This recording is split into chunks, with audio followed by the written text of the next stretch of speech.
संभल के।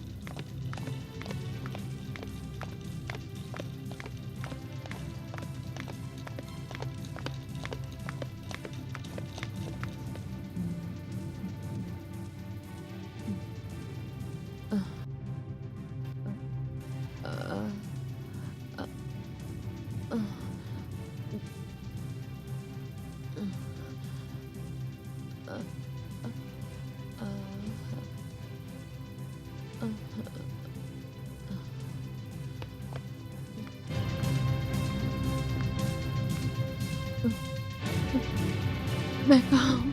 आराम से।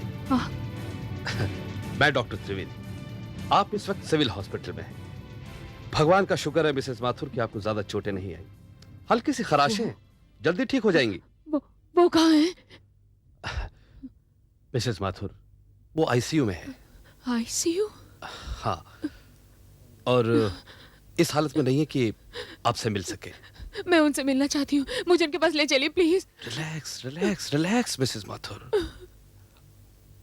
आपका उनसे मिलना मुनासिब नहीं है। क्यों? मगर क्यों? बताइए क्यों? मिसेस माथुर, उनका चेहरा इस एक्सीडेंट में पूरी तरह से स्मैश हो गया है। क्या? हाँ मिसेस माथुर, उनका चेहरा इतनी बुरी तरह स्मैश हुआ है कि पहचाना नहीं जाता। डॉक्टर! नहीं, ऐसा नहीं हो सकता। रिलैक्स। ऐसा नहीं हो सकता, आप गलत बोल रहे हैं, ऐसा नहीं हो सकता। प्लीज, घबराने की कोई बात नहीं है मिसेस माथुर। उनकी जान को कोई खतरा नहीं। मैंने अच्छी तरह चेकअप किया है। उनके शरीर के सारे ऑर्गन ठीक तरह से काम कर रहे हैं। और सच मानिए, इतने भयानक एक्सीडेंट के बाद आप दोनों का बच जाना, इट्स रियली अ मिरेकल। मुझे उनके पास ले चलिए, कुछ भी हो मुझे उनके पास ले चलिए प्लीज। मुझे उनके पास ले चलिए। ओके ओके, जैसी आपकी मर्जी। लेकिन मैं अब भी यही कहूंगा मिसेस माथुर कि आप अगर उन्हें उस हालत में ना देखें तो ही बेहतर है। कुछ भी हो। आइए, कम कम कम, चलिए।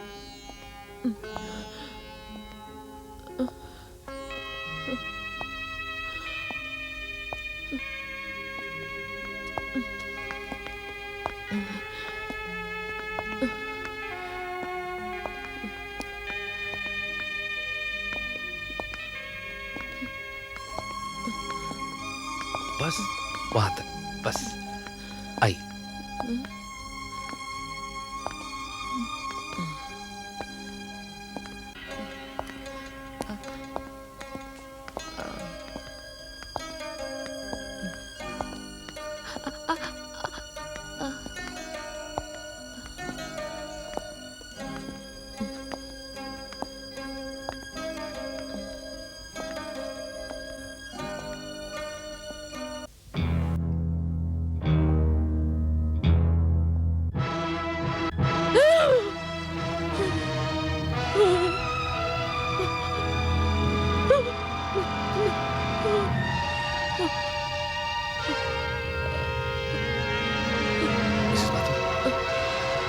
मिसेस माथुर, मिसेस माथुर,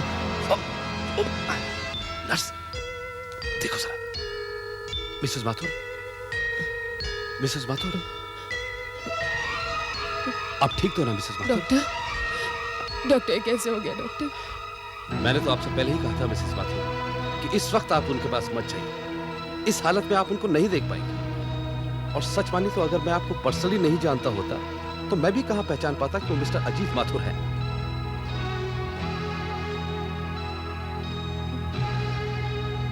वो बच तो जाएंगे ना डॉक्टर?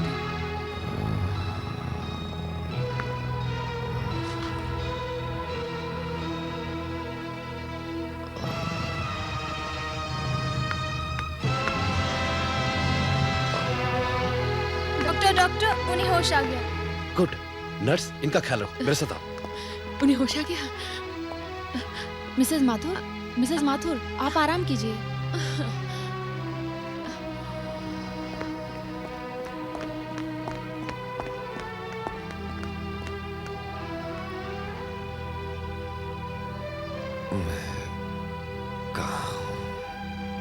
आप सिविल हॉस्पिटल में। हॉस्पिटल? हाँ। मैं यहाँ कैसे आया? आपकी कार का एक्सीडेंट हो गया था। एक्सीडेंट? हाँ, इसीलिए आप हॉस्पिटल में। मैं डॉक्टर त्रिवेदी, आपका डॉक्टर भी और दोस्त भी। डॉक्टर त्रिवेदी? डॉक्टर त्रिवेदी? तो मैं कौन हूं? मैं कौन हूं डॉक्टर? आप मिस्टर माथुर हैं, मिस्टर अजीत माथुर। अजीत माथुर? कौन अजीत माथुर? मैं पूछता हूं कौन अजीत माथुर डॉक्टर? आप बोलते क्यों नहीं? ओह माय गॉड, ये तो अपनी याददाश्त। Doctor, doctor, doctor, doctor. I am sorry Mrs Mathur, आपके लिए बुरी खबर है। नहीं, नहीं, ये नहीं हो सकता। होश में आइए, होश में आइए मिसेस माथुर, अपने आप को संभालिए। आपके पति बिल्कुल ठीक है। हाँ, बिल्कुल ठीक है। बल्कि उन्हें होश भी आ गया है। तो फिर? मुझे लगता है मिसेस माथुर कि वो अपनी याददाश्त खो बैठे हैं। उन्होंने मुझे भी नहीं पहचाना। ये आप क्या कह रहे हैं? मैं ठीक कह रहा हूं मिसेस माथुर। जिस बात का मुझे डर था वही हुआ।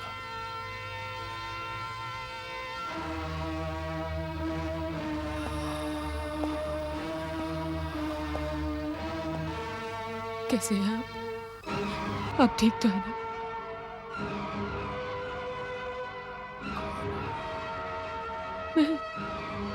मैं आपकी पत्नी दीपा, आपकी Deepa.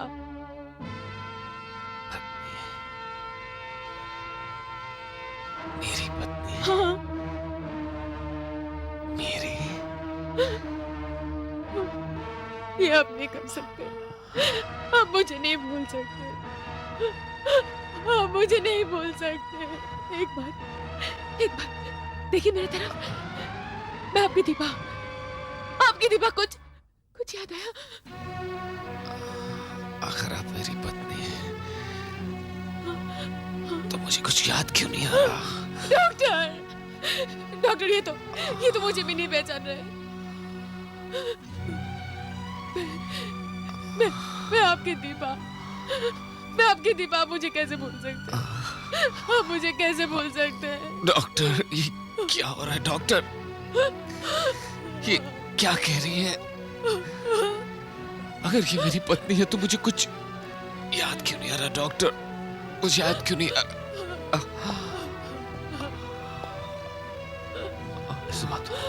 Please relax. I am sorry Mrs Mathur. लगता है आपके पति अपनी याददाश्त पूरी तरह खो चुके हैं।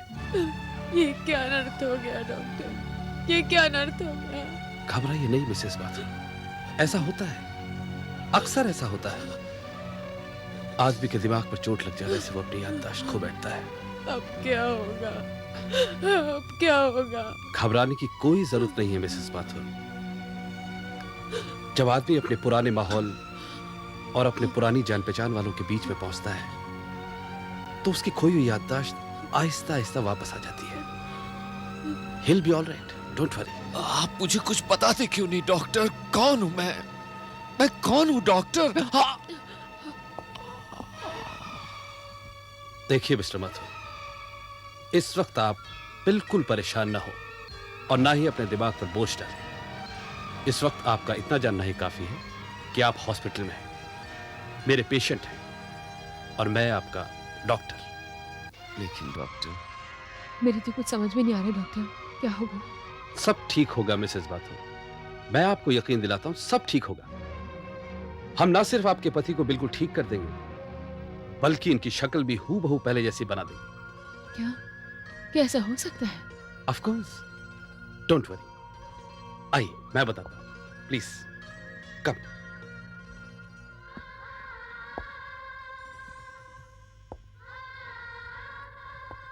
मेडिकल साइंस ने आजकल इतनी तरक्की कर ली है मिसेस माथुर कि हम प्लास्टिक सर्जरी से आपके पति का चेहरा हूबहू पहले जैसा बना देंगे। क्या ये सच है? बिल्कुल सच है मिसेस माथुर। सैकड़ों हजारों तजर्बे हो चुके हैं। ये तो खैर एक एक्सीडेंट का केस है जिसमें हमें प्लास्टिक सर्जरी की जरूरत है। आजकल तो लोग अपने चेहरों को ज्यादा हसीन बनाने के लिए प्लास्टिक सर्जरी का सहारा लेते हैं। बहरहाल, आप हमें उनकी एक अच्छी सी तस्वीर ला दीजिए। तस्वीर? हाँ मिसेस माथुर, आप हमें उनकी जैसी तस्वीर ला के देंगी, हम उनकी शक्ल बिल्कुल वैसी बना देंगे। Thank you doctor, thank you very much. अगर ऐसा आपने कर दिया तो आपका ये एहसान जिंदगी भर याद रखूंगी। It's all right Mrs Mathur, लेकिन हाँ, उनकी याददाश्त वापस आने में थोड़ा वक्त लग सकता है। उसकी चिंता आप न करें, आप बस उन्हें ठीक कर दीजिए। उनकी याददाश्त मैं अपने प्यार से वापस ले आऊंगी।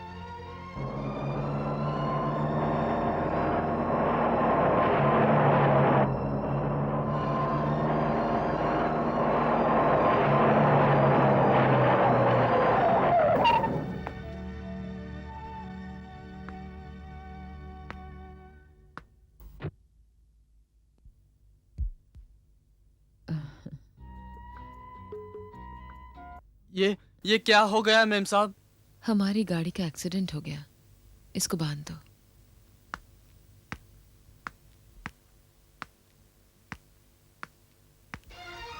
देखो मुझे अभी जाना है। पर मेम साहब कहाँ हैं? तुम्हारे साहब हॉस्पिटल में है कृष्णा। हॉस्पिटल? उन्हें बहुत चोटें आई हैं। वो ठीक तो है ना मेम साहब? वो घर कब आएंगे? हम लोग बहुत परेशान थे मेम साहब, सारा दिन सारी रात आप लोग नहीं आए, हमको बहुत चिंता हो गई मेम साहब। साहब घर कब आएंगे? अब कुछ और दिन लगेगा।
चिंता नहीं करें मालकिन, देवी माँ कृपा करेगी, साहब एकदम अच्छे हो जाएंगे।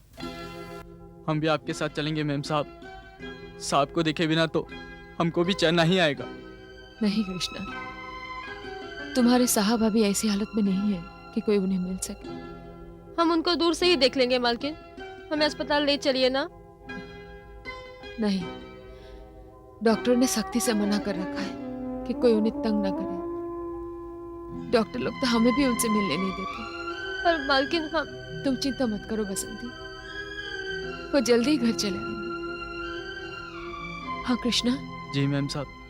अगर किसी का फोन भी आए तो कहना मालकिन ने मना कर रखा है कि कोई हॉस्पिटल में आके हमें तंग न करे। हाँ? जी मैम साहब। और बसंती, घर का अच्छी तरह ख्याल रखना। जी मालकिन। मैं चलती हूँ।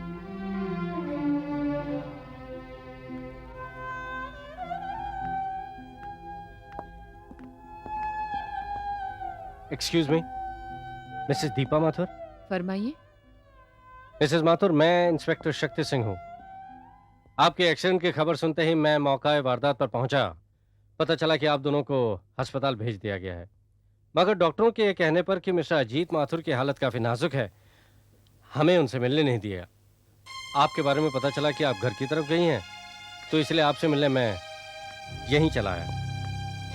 मिसेस माथुर, मुझे इस हादसे का बेहद अफसोस है, मगर मैं अपनी ड्यूटी से मजबूर हूँ। एक्सीडेंट की तफसील जानना मेरी ड्यूटी में शामिल है। देखिए, अगर आप मुझे थोड़ा सा वक्त दे सकें तो मैं आपसे चंद सवाल पूछना चाहूँगा। आप तो बड़े अजीब आदमी हैं इंस्पेक्टर।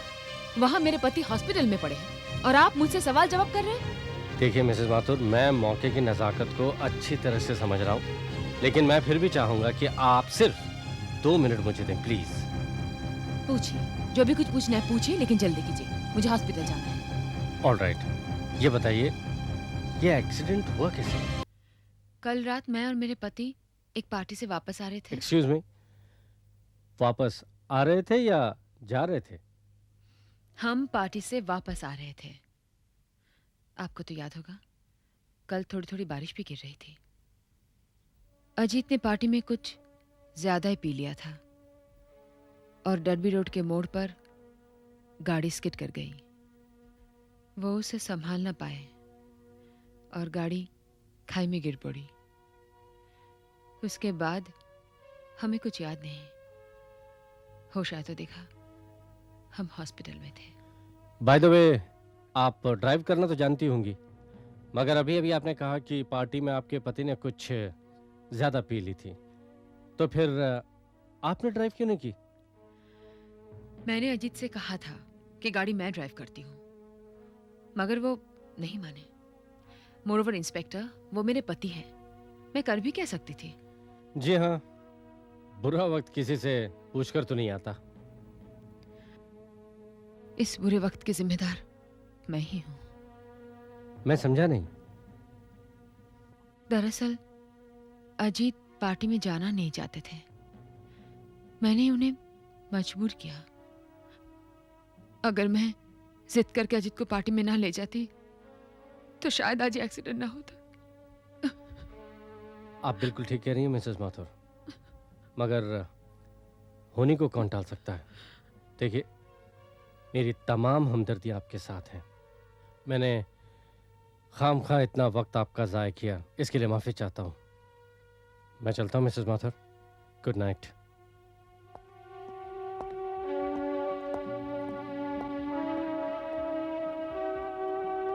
सर, ये तो एक सिंपल एक्सीडेंट केस है, हम इसके लिए इतना क्यों परेशान हो रहे हैं? बात तो तुम बिल्कुल ठीक कह रहे हो हवलदार, लेकिन क्या करें, हम पुलिस वालों को अपनी ड्यूटी पूरी करनी पड़ती है कि नहीं? मैम साहब, एक्सीडेंट में नुकसान हमारा हुआ, गाड़ी भी हमारी टूटी और मालिक भी हॉस्पिटल में पड़े हैं। आपको इतनी चोटें आई हैं, इन पुलिस वालों का क्या जाता है जो इतनी पूछताछ करने चले आए। ये उनकी ड्यूटी है, क्या करें।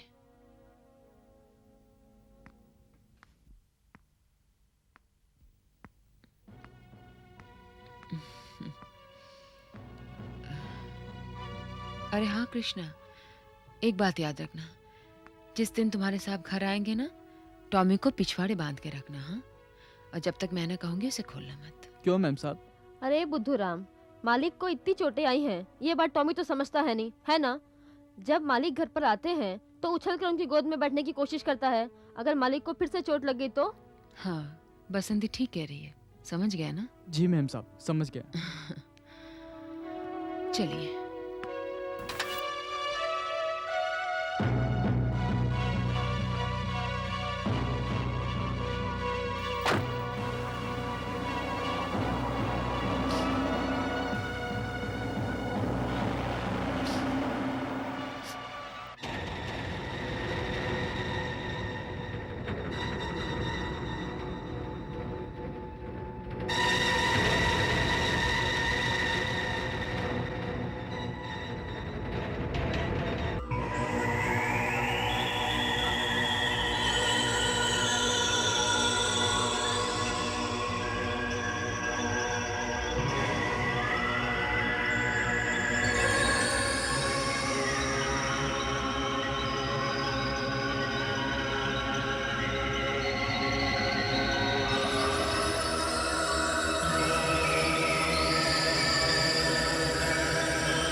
Congratulations, Mrs. Mathur.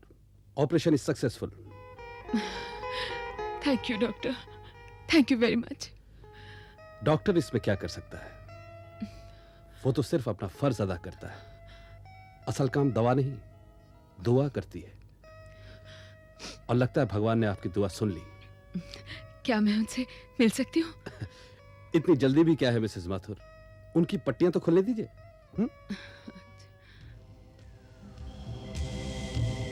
Yes mister Mathur, just a moment.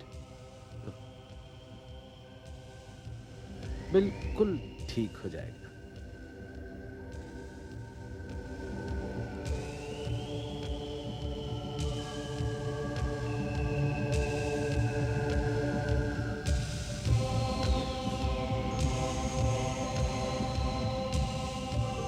बिल्कुल रिलैक्स रखिए अपने चेहरे के मसल्स।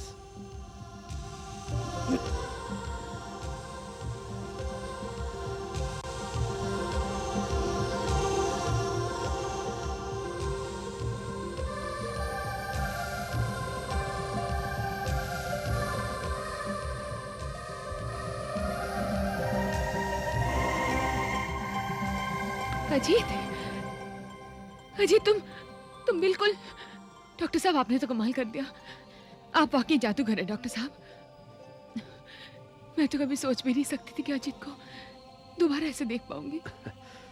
इसमें मेरा कोई कमाल नहीं है मिसेस माथुर, ये तो मेडिकल साइंस का कमाल है। आपको अपने पति की सेहत और सूरत मुबारक। मुबारकबाद के हकदार तो आप हैं डॉक्टर साहब। हम आपका ये एहसान जिंदगी भर नहीं भूलेंगे। डॉक्टर कोई एहसान नहीं करते मिसेस माथुर, बस अपना फर्ज अदा करते हैं। तो फिर आपका मेरे लिए भी कोई फर्ज होगा डॉक्टर? जरूर, कहिए मैं आपके लिए क्या कर सकता हूं? डॉक्टर, आपने मेरी शक्ल तो मुझे वापस कर दी, मगर मेरी याददाश्त, माय मेमोरी डॉक्टर। अजीत, क्या तुम्हें अभी कुछ याद नहीं आया? कोई बात नहीं, डॉक्टर साहब ने तुम्हारी सूरत वापस दे दी और मैं अपने प्यार से तुम्हारी याददाश्त वापस ले आऊंगी। डॉक्टर, क्या मैं इन्हें घर ले जा सकती हूँ? आप जब चाहे इन्हें घर ले जा सकती हैं। He is perfectly all right now. मेरे ख्याल से कल सुबह अगर आप ले जाएं तो बेहतर होगा। मैं कुछ दवाइयां आपको लिख के दूंगा, वो आप इन्हें रेगुलर देते रहिएगा। और हाँ मिसेस माथुर, शुरू के कुछ दिन बहुत एहतियात की जरूरत है। डोंट वरी डॉक्टर साहब, मैं पूरी एहतियात रखूंगी। डॉक्टर, मुझे ऐसा लगता है जैसे मेरा जहन एक अंधेरा कुआं है। आप लोगों के मुंह से निकले हुए एक एक लफ्ज की गूंज तो मुझे सुनाई देती है, लेकिन समझ में कुछ भी नहीं आता, कुछ भी नहीं आता। डॉक्टर, रिलैक्स मिस्टर माथुर, मैंने आपसे पहले भी कहा है कि इस वक्त आपको अपने जहन पर ज्यादा जोर डालने की जरूरत नहीं है। और मिस्टर माथुर, कुछ बीमारियों का इलाज सिर्फ एक डॉक्टर के पास होता है, और वो है वक्त। Take care.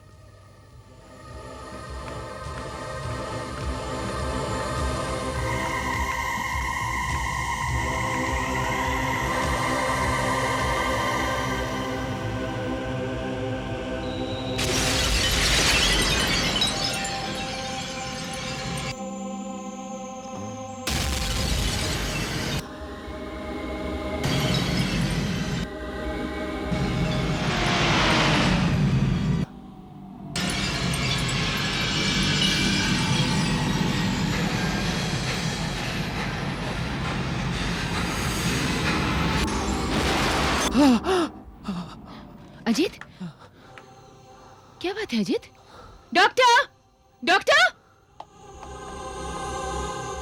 क्या हुआ मिस्टर माथुर, क्या हुआ? डॉक्टर, क्या आप मुझे बता सकते हैं कि मैं एक अच्छा आदमी हूं या एक बुरा आदमी? यह सवाल आपके जहन में आया कैसे मिस्टर माथुर? आप अच्छे नहीं, बहुत अच्छे इंसान हैं। मैं आपको पर्सनली जानता हूं और पिछले कई सालों से। तुम ऐसी बातें सोच सोच कर क्यों अपने जहन को थकाते हो? तुम्हारे हर सवाल का जवाब मैं हूं, तुम्हारी पत्नी। और मैं कहती हूं तुम बहुत अच्छे आदमी हो, तुम बहुत अच्छे पति हो। मैंने जब भी भगवान से कुछ मांगा है तो सिर्फ यही मांगा है कि वो हर जन्म में मुझे तुम्हारी पत्नी बनाए, सिर्फ तुम्हारी पत्नी।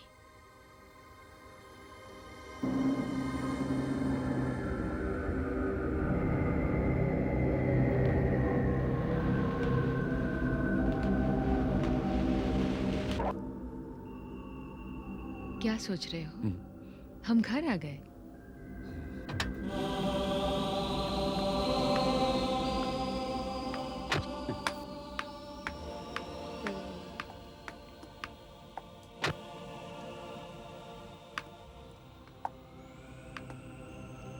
प्रणाम मालिक। प्रणाम साहब। ये कृष्णा तुम्हारा खास आदमी, और ये बसंती हमारे घर में बचपन से काम कर रही है। चलो अंदर चलो।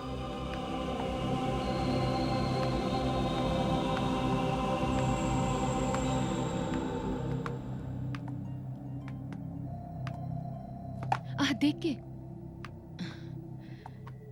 अजीत, ये है हमारा घर।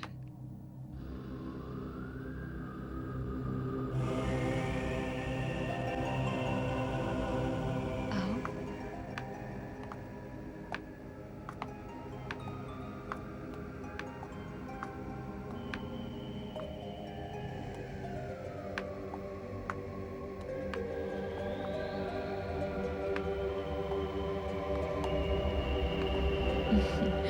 याद है, तुम बिल्कुल तैयार नहीं थे।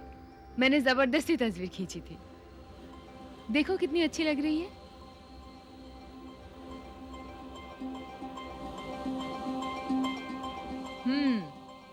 तुम्हें पढ़ने का बहुत शौक है। ये तुम्हारा फेवरेट कॉर्नर है, हमेशा यहीं बैठे रहते थे। और ये तुम्हारी फेवरेट चेयर है।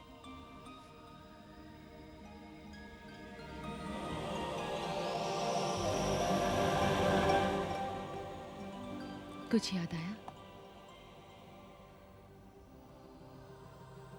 चलो चलो ऊपर चले। आओ।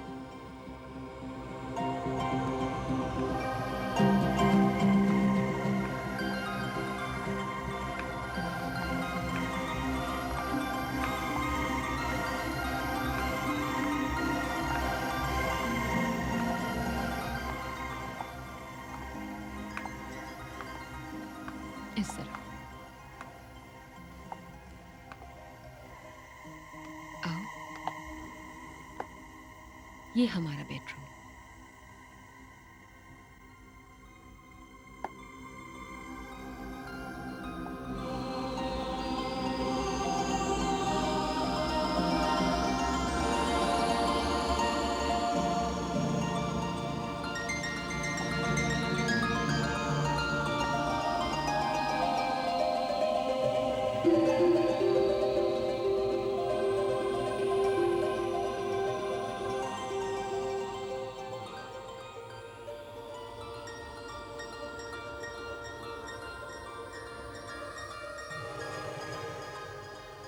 दीपा, मैंने सोचा था कि जब मैं घर आऊंगा तो मुझे जरूर कुछ न कुछ याद आ जाएगा, क्योंकि घर की हर चीज के साथ मेरा कोई ना कोई रिश्ता होगा, मेरी कोई ना कोई याद तो वाबस्ता होगी। लेकिन इस कमरे में, हमारे कमरे में आकर भी मुझे एक अजीब सी घुटन महसूस हो रही। दीपा, एक अजीब सी घुटन महसूस हो रही है। एक सन्नाटा, एक अंधेरा मुझे चारों ओर से घेरता चला जा रहा है। रोशनी की कोई भी किरण मुझे नजर नहीं आ रही।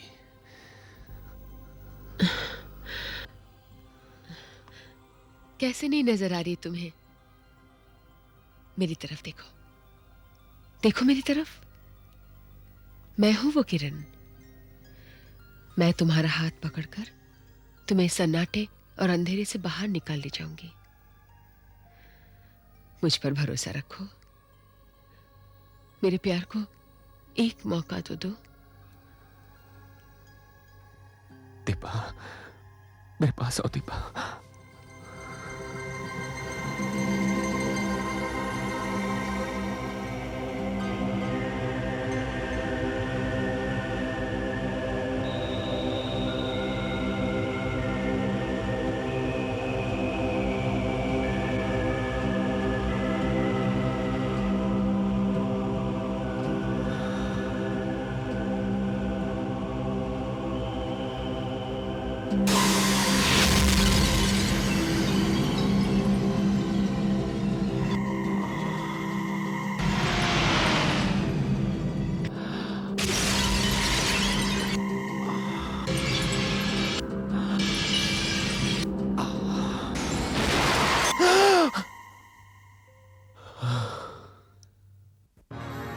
आपके खाने में मिर्ची कम डालना। हाँ, मैं तो कहती हूँ डालना ही मत। मगर मैम साहब को तो हर चीज़ करारी अच्छी लगती है ना। और खाने में मिर्ची कम हो तो वो खाना खाते ही नहीं थे।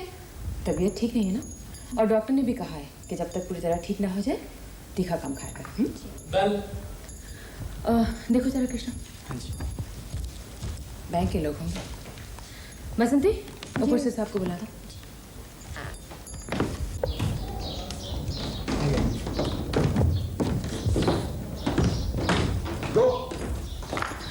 आइए मिस्टर लामा, बैठो। जी आप लोग चाय लेंगे या ठंडा? जी कुछ नहीं, थैंक यू वेरी मच। अच्छा, मैं अजीत को बुला लेती हूँ। ओके।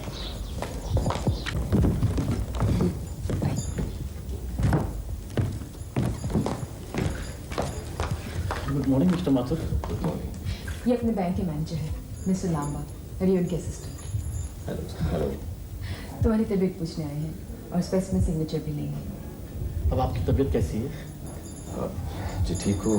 आई एम सॉरी, मैं आप लोगों को पहचान नहीं सका। दरअसल एक्सीडेंट की वजह से मेरी याददाश्त। ये तो भगवान का लाख लाख शुक्र है कि आप इतनी भयानक एक्सीडेंट में बाल बाल बच गए। रही याददाश्त, वो तो वापस आ जाएगी। God is great. बैठिए ना। Thank you. Mister Lama, accident इनका राइट हैंड तो बिल्कुल स्मैश हो गया था। ये तो डॉक्टर त्रिवेदी का कमाल है कि मैं समझ सकता हूँ मिसेस माथुर।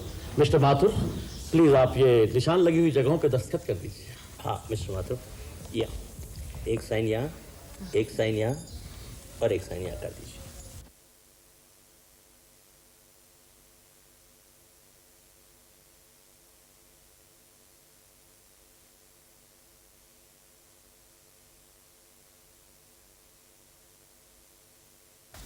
जी शुक्रिया। शुक्रिया तो हमें आपका अदा करना चाहिए। जी आप आउट ऑफ द वे जाके हमारे यहाँ तशरीफ तो लाए। ये तो हमारा फर्ज था। अच्छा, तो हमें अब इजाज़त दीजिए, अब हम चलेंगे। Thank you.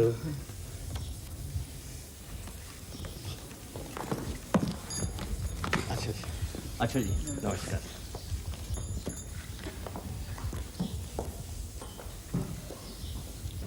आइए sir.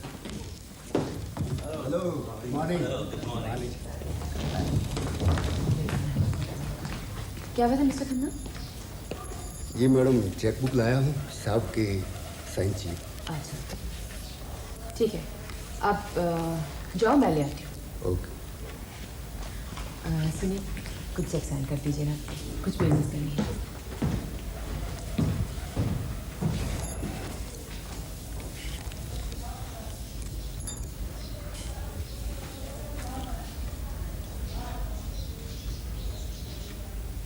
Deepa,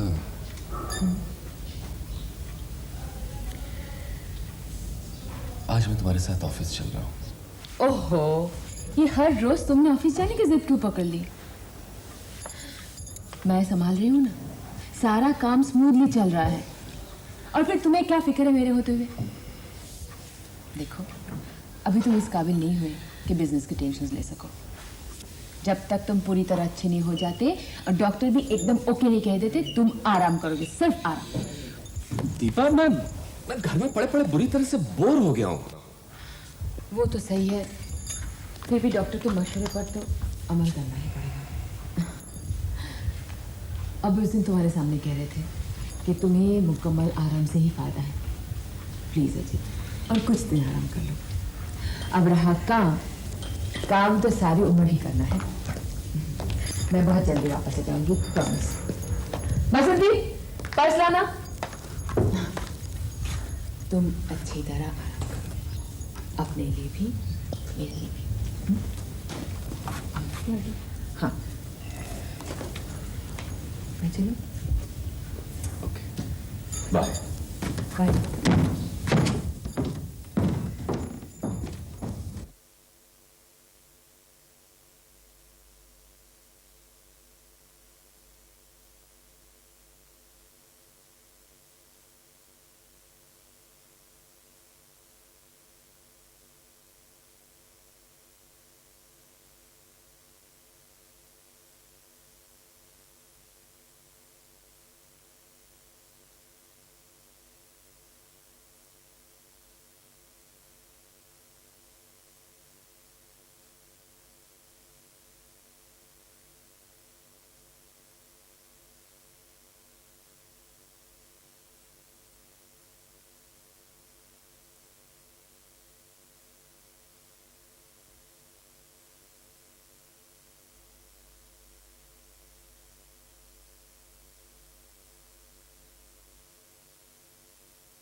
Brilliant criminal lawyer Vijay Saxena solves another murder mystery.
Madhur साहब, मुझे आपके भयानक एक्सीडेंट के बारे में सिर्फ इतना ही पता है जितना कि अखबार में छपा। इस एक्सीडेंट में मेरा चेहरा और मेरा ये दायां बाजू पूरी तरह से स्मैश हो गया था। डॉक्टर त्रिवेदी ने मेरी शक्ल सूरत प्लास्टिक सर्जरी के जरिए तो वापस कर दी, मगर मेरी याददाश्त कुछ इस तरह से खोकर रह गई है कि मेरा जहन मानो कोई खाली घड़ा हो जिसके तले में एक बड़ा सा छेद हो, जो सारी चीजें कबूल तो करता है मगर फौरन उगल देता है। यूं समझिए कि मैं अपने आप से ही अनजान होकर रह गया हूं। आप बोलते रहिए मिस्टर माथुर, मैं सुन रहा हूं। जब से मैं घर वापस लाया गया हूं, एक ही सपना बार बार मेरे जहन को झंझोड़ रहा है।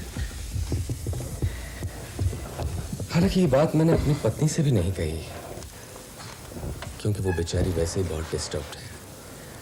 आपसे इसलिए बता रहा हूं क्योंकि मैं इस मसले को हल नहीं कर पा रहा हूं कि यह है क्या।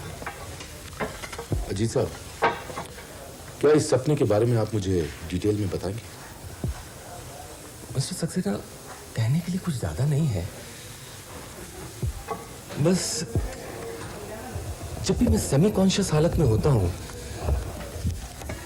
तो एक आदमी के दौड़ने की आहट सुनाई देती है, फिर एक गोली चलती है और छनाके की आवाज के साथ एक शीशा चकनाचूर हो जाता है और हड़बड़ाहट में मेरी नींद खुल जाती है।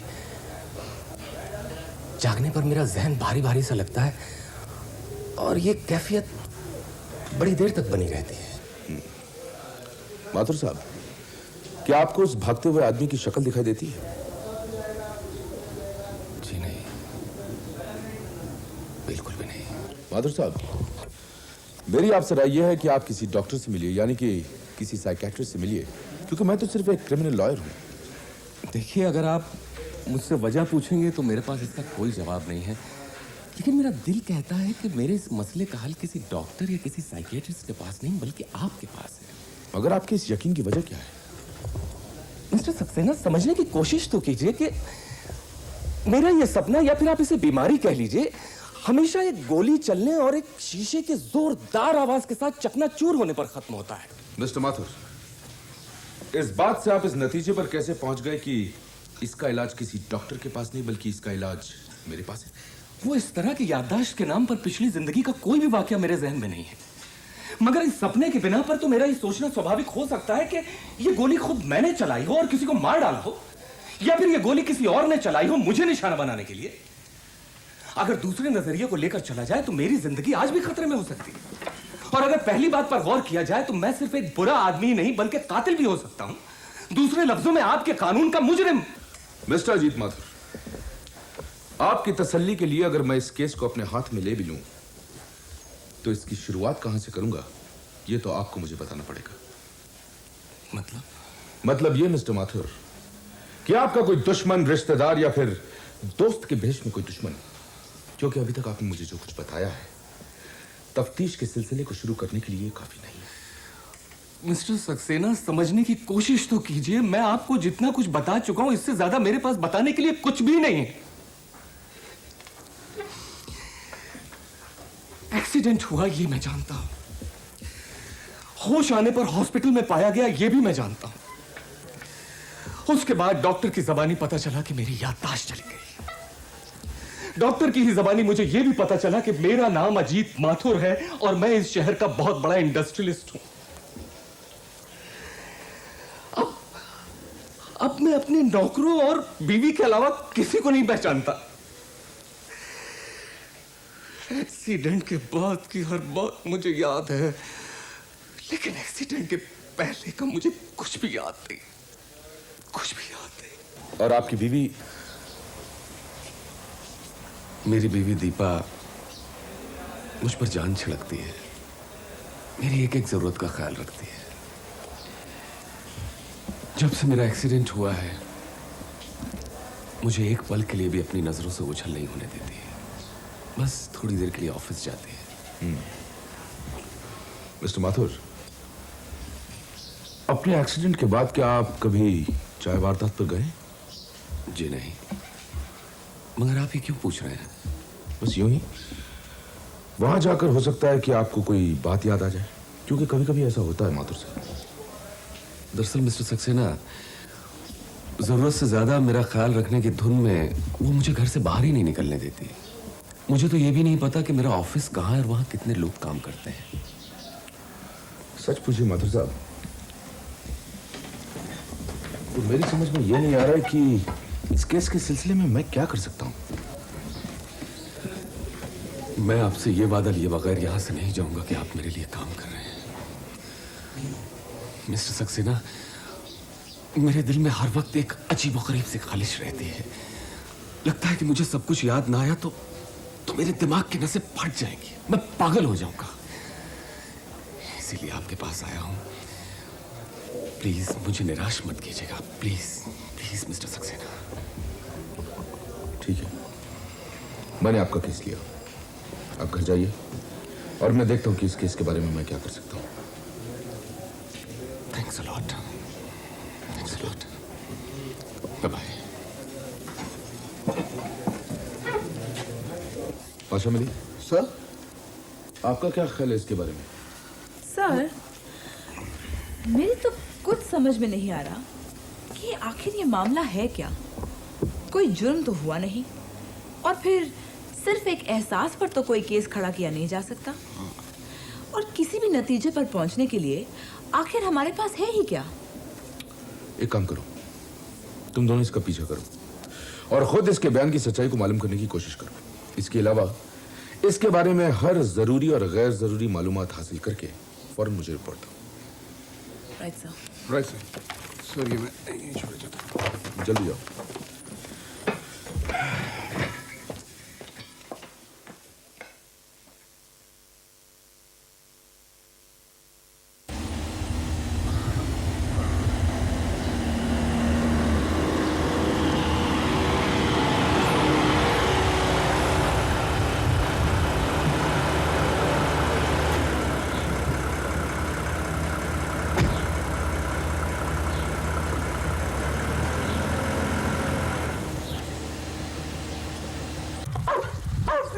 ही रहेगा, इतना नहीं छोड़ेगा।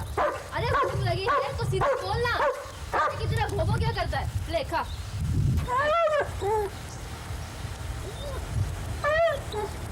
कुत्ते को उस तरह बांध कर रखोगे तो भौंकेगा नहीं तो क्या गाना गाएगा?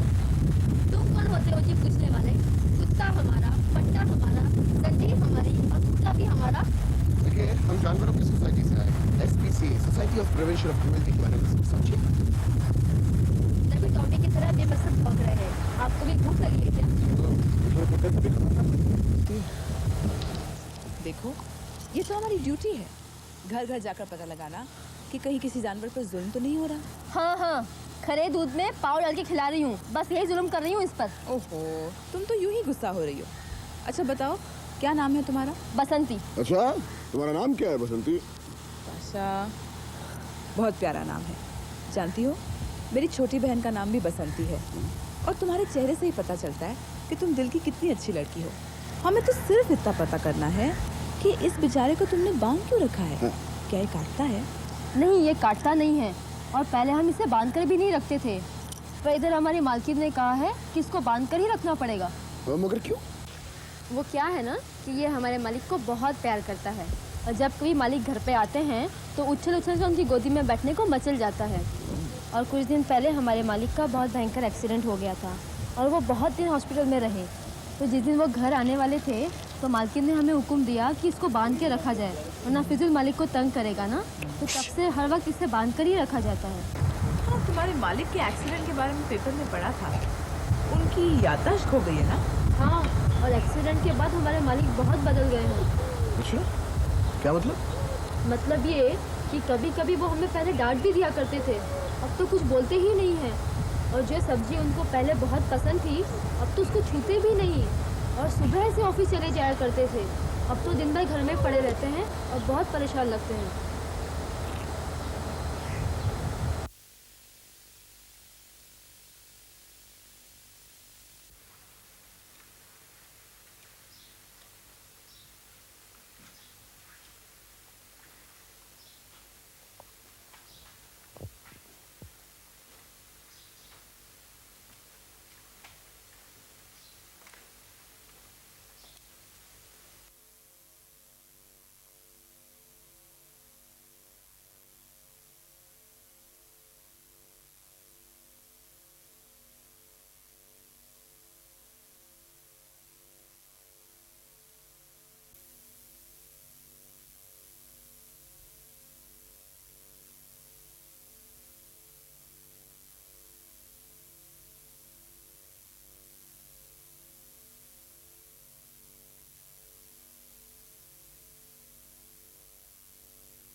என்ன விஷயம்? உடம்புக்கு ஒண்ணு இல்லையே?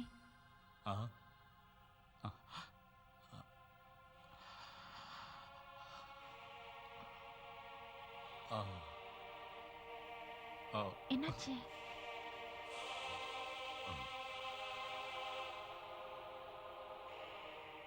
ஒண்ணு இல்ல.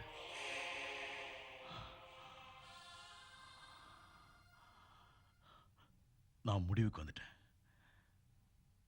நாளையில இருந்து ஆபீஸ்க்கு போறதுன்னு. அஜித், உங்களுக்கு அப்படி என்ன கவலை இருக்கு? தேவையில்லாம பிசினஸோட டென்ஷனை நீங்க உங்க மேல இழுத்து போட்டுக்கிறீங்க. தவிர நான் இருக்கேன்ல. நீங்க நம்பல, உங்க பிசினஸ் பூரா உங்க விருப்பப்படி தான் நடந்துட்டு இருக்கு. இல்ல இல்ல, நான் நாளையில இருந்து ஆபீஸ்க்கு வருவேன். யா, இங்க தனியா இருக்கிறது கஷ்டமா இருக்கு. சரி, இதான் உங்க விருப்பமா இருக்கும்னா எனக்கு எந்த ஆட்சேபமும் இல்லை. நாளையிலேருந்து நீங்க என்னோட ஆஃபீஸ் வாங்க. இப்ப திருப்தி தானே? வாங்க.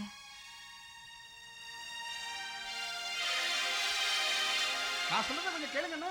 பாருங்க, நான் அப்பவே சொல்லிட்டேன் நீங்க மாத்தூர் சாரை பார்க்க முடியாதுன்னு. அவர் இப்பெல்லாம் ஆபீஸ்க்கு வரதே இல்ல. என்ன விஷயம்? அவரே ஆபீஸ் வரதில்ல? உங்களுக்கு விஷயமே தெரியாதா? அவருக்கு பயங்கரமான ஆக்சிடென்ட் ஆயிடுச்சு. அந்த ஆக்சிடென்ட்ல அவர் பழைய நினைவெல்லாம் எழுந்துட்டாரு. ஓ, ஐம் சாரி. இந்த ஆக்சிடென்ட் பத்தி அன்னைக்கே நம்ம பேப்பர்ல படிச்சோமே. அவர் எப்படி இருக்காரு? ஆக்சிடென்ட்க்கு அப்புறம் ரொம்ப மாறிட்டாரு. நாங்க தப்பு செஞ்சா எங்களை கண்டபடி திட்டுவாரு. ஆனா இப்போ ஒண்ணுமே சொல்றது இல்ல. உடம்பு சரியில்லைல்ல, இல்னஸ்ல மனுஷன் எப்படி வேணும்னாலும் மாறலாம். என்னைக்கோ அவர்கிட்ட சொல்லுங்க நாங்க பாஷான் பாஜக மேல இருந்து வந்திருந்தோம். தேங்க்ஸ். தேங்க்யூ. பில்லி சொல்லு. இனிமே நாம மிஸ்டர் விஜய் சக்சேனாவோட ஆள்னா எந்த வேலையும் நடக்காது. ஏன்? சக்சேனாவுக்கு தெரியாத அளவுக்கு மாறுவேஷத்துல போகணும். ஆனா அவருக்கு அடையாளம் தெரியலன்னா சம்பளம் யார் தருவா? நீயா? ஐயப்பா ஆண்டவா, எனக்கு ஒரு நல்ல ஐடியா கிடைக்க மாட்டேங்குது. வாயா.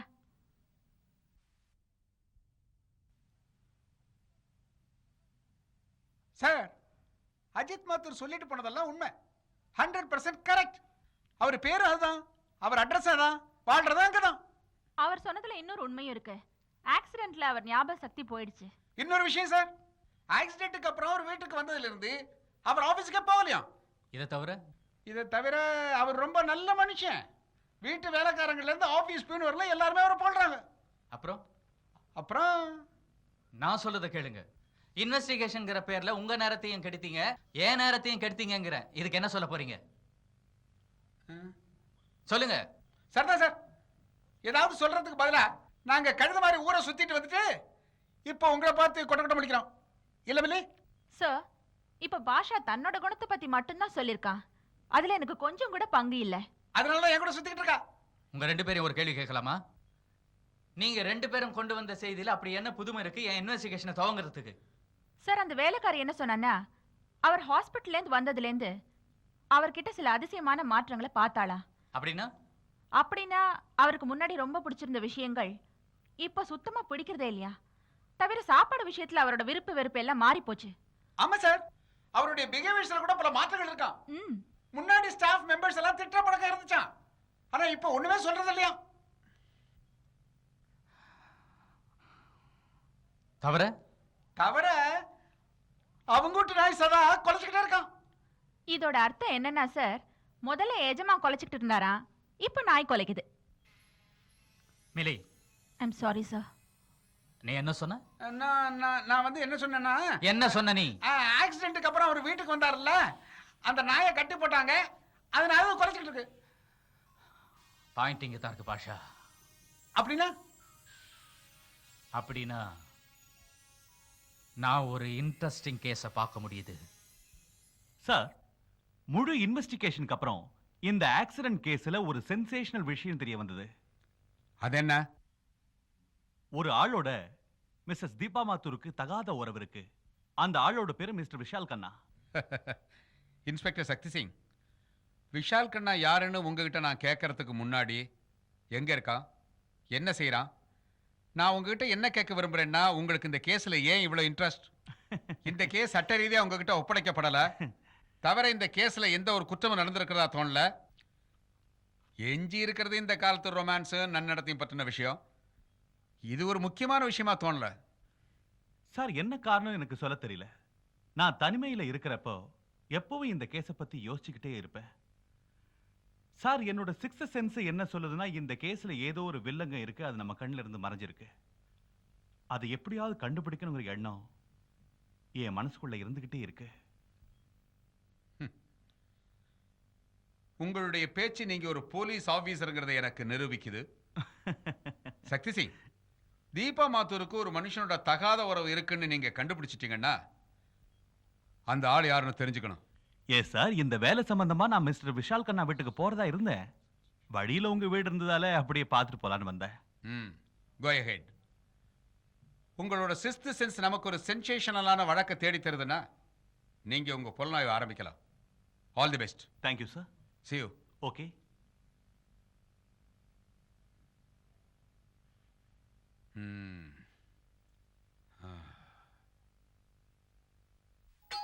வந்துட்டேன்.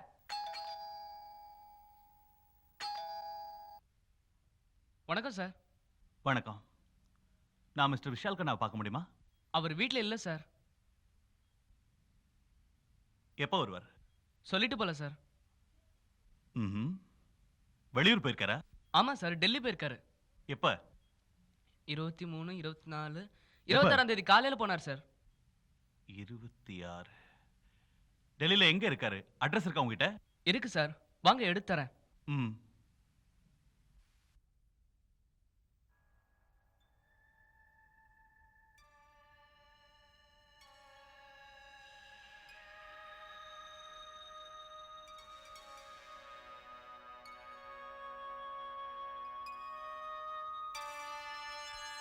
இந்தாங்க சார் கார்டு. இதுல டெல்லி அட்ரஸ் இருக்கு.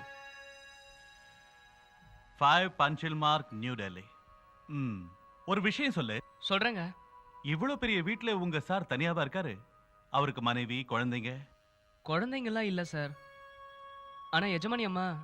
என்னாச்சு சொல்லு. எஜமானி அம்மா அவரை விட்டு போயிட்டாங்க சார். எப்ப? 2.5 வருஷம் ஆயிடுச்சு. சரி, நான் வரேன் சார். ஊர்ல இருந்து முதலாளி வந்து கேட்டா யார் வந்தாருன்னு சொல்றதுங்க? சக்தி சிங், இன்ஸ்பெக்டர் சக்தி சிங்னு சொல்லு. பாஸ் வர்றதுக்குள்ள நான் பேங்க் வேலை எல்லாத்தையும் முடிச்சுட்டு வந்துடுறேன். நீங்க அந்த எல்லா இன்ஃபர்மேஷனும் எடுத்து வச்சிருங்க. திரும்பி வந்து நான் பாத்துக்கிறேன். Good morning sir. Morning. Good morning madam. Morning. வாங்க இந்த பக்கம். இதான் உங்க ரூம். இது விசிட்டர்ஸ் டேபிள். உங்களோட சேர்.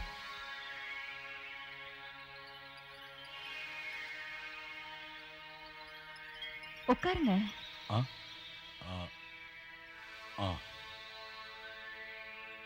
டீயோ காஃபி சொல்லட்டுமா? No, it's okay. சரி, நான் என் இடத்துக்கு போறேன். ஏதாவது தேவைன்னா இன்டர்காம்ல கூப்பிடுங்க. ஓகே. நான் 2 மணி நேரத்துல என் வேலையை முடிச்சிட்டு வந்துடுறேன். சரி. ம்.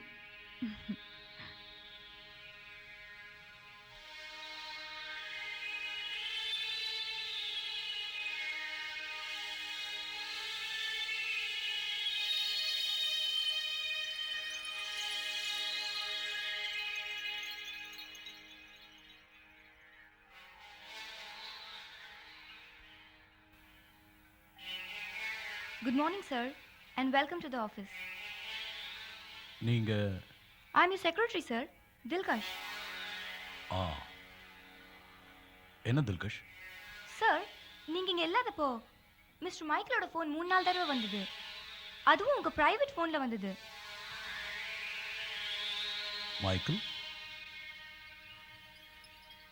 யார் மைக்கேல்? சார், அவரை பத்தி எந்த டீடைல்ஸும் அவர் என்கிட்ட சொல்லவே இல்லை. அவர் பேர் மைக்கேல் பெரேரா. அவர் உங்ககிட்ட ஏதோ பர்சனலாக பேசணுமா? அவர் மறுபடியும் ஃபோன் பண்ணாலும் பண்ணுவார் sir. There is a possibility. இன்னைக்கே ஃபோன் பண்ணாலும் பண்ணுவார் சார். ஓகே தில்கஷ், இன்னைக்கு அவர் ஃபோன் பண்ணார்னா என்கிட்ட கொடுங்க. Yes sir. சார், உங்கள் ஹெல்த் எப்படி இருக்கு? ஹெல்த்?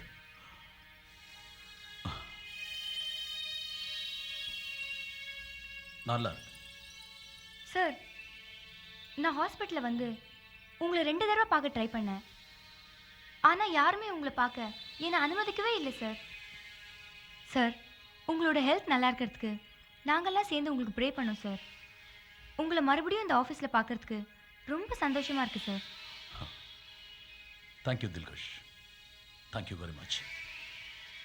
நான் உயிரோடு இருக்கிறதுக்கு காரணமே உங்கள் ப்ரேயர் தான். Thank you sir.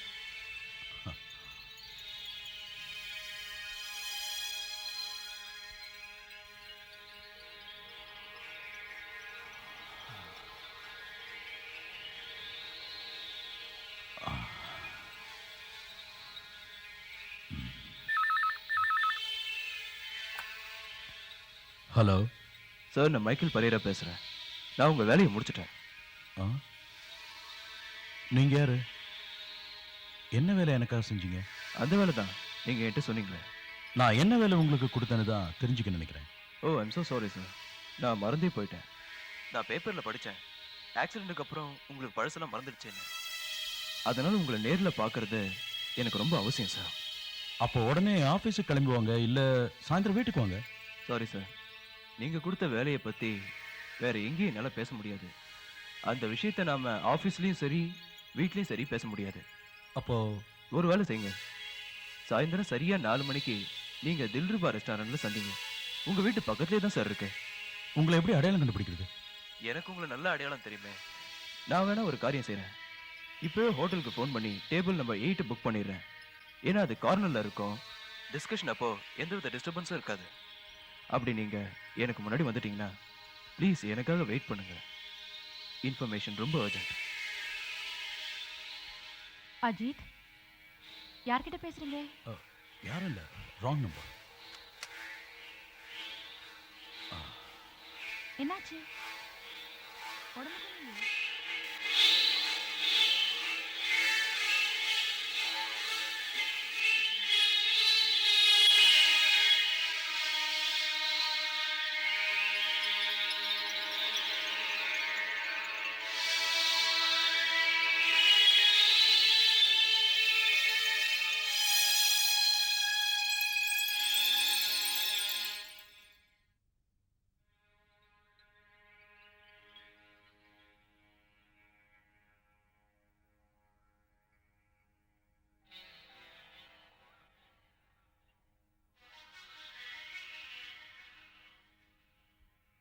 Good evening Mr Mathur.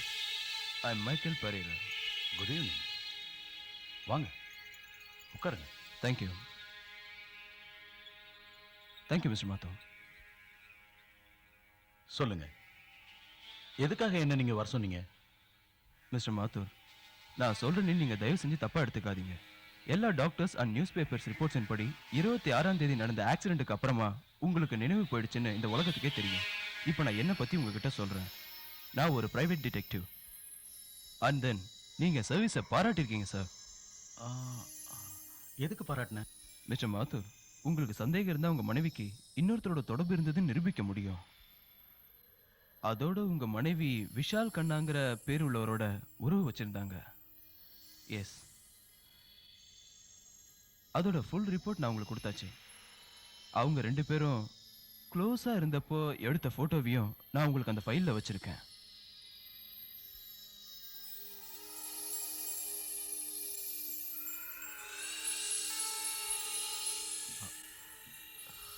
என் மனைவி களங்கம் இல்லாதவ, துரோகம் பண்ண மாட்டா.